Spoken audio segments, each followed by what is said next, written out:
अध्याय 14 रचनात्मक लेखन, क्रिएटिव राइटिंग। पढ़िए और समझिए। क, चित्र वर्णन, पिक्चर डिस्क्रिप्शन।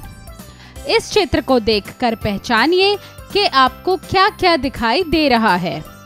चित्र वर्णन, यह एक पार्क का दृश्य है। एक लड़का और लड़की झूला झूल रहे हैं। दोनों बहुत खुश हैं। एक लड़का अपने कुत्ते के साथ खेल रहा है। आकाश में बादल भी हैं। सूरज बादलों से झांक रहा है। पक्षी उड़ रहे हैं। लेखन कार्य, राइटिंग स्किल्स। 1. चित्र और उसके सहायक शब्दों को देखकर चित्र वर्णन कीजिए। मेला। चित्र वर्णन, यह एक डैश का दृश्य है। 2 बच्चे डैश झूल रहे हैं। एक लड़की डैश खा रही है। मेले में डैश सबको हंसा रहा है। 2 लोग डैश बजा रहे हैं। एक लड़की डैश रही है। हलवाई डैश बना रहा है। उत्तर स्वयं करें। 2. इस चित्र को देखकर पहचानिए कि आप यहाँ किसको देख रहे हैं। उत्तर स्वयं करें। 3. नीचे दिए गए चित्र को देखकर वाक्य रचना कीजिए।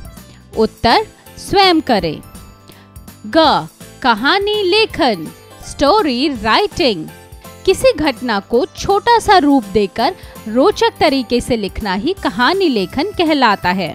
कहानियाँ काल्पनिक या वास्तविक घटनाओं पर आधारित हो सकती हैं। कहानी सरल भाषा और चित्रों की सहायता से लिखनी चाहिए। याद रखें, कहानी सदा शिक्षा प्रदान करने वाली हो। कहानी लिखना एक कला है और यह हमें अवश्य सीखनी चाहिए। आइए कुछ सहायक शब्दों और चित्रों के माध्यम से कहानी लिखना सीखें। 1. टोपी वाला और नकलची बंदर। एक गांव में एक टोपियां बेचने वाला रहता था। एक बार एक बड़ी सी टोकरी में रंग बिरंगी टोपियां लेकर बेचने जा रहा था। वह थक गया था, इसलिए आराम करने के लिए एक पेड़ की छांव में लेट गया। जल्दी ही उसे नींद आ गई। उस पेड़ पर बंदरों का एक समूह रहता था। टोपी वाले की टोकरी देखकर वे पेड़ से नीचे उतर आए और टोकरी में से टोपियां निकालकर पहन ली।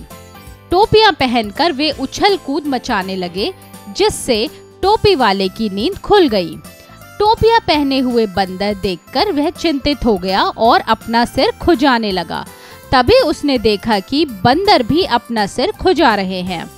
यह देखकर टोपी वाले ने अपना सिर पीट लिया। नकलची बंदर भी अपना सिर पीटने लगे। तभी टोपी वाले को एक उपाय सूझा और उसने अपनी टोपी उतारकर टोकरी में फेंक दी। यह देखते ही नकलची बंदरों ने भी अपनी अपनी टोपियां उतारकर टोकरी में फेंक दी। टोपी वाले ने जल्दी से सारी टोपियां इकट्ठा की और वहां से चलता बना। सीख, समझदारी से हर समस्या का समाधान संभव है। 2.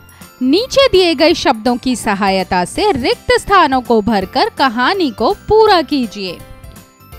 नन्ही चिड़िया। एक घना जंगल था।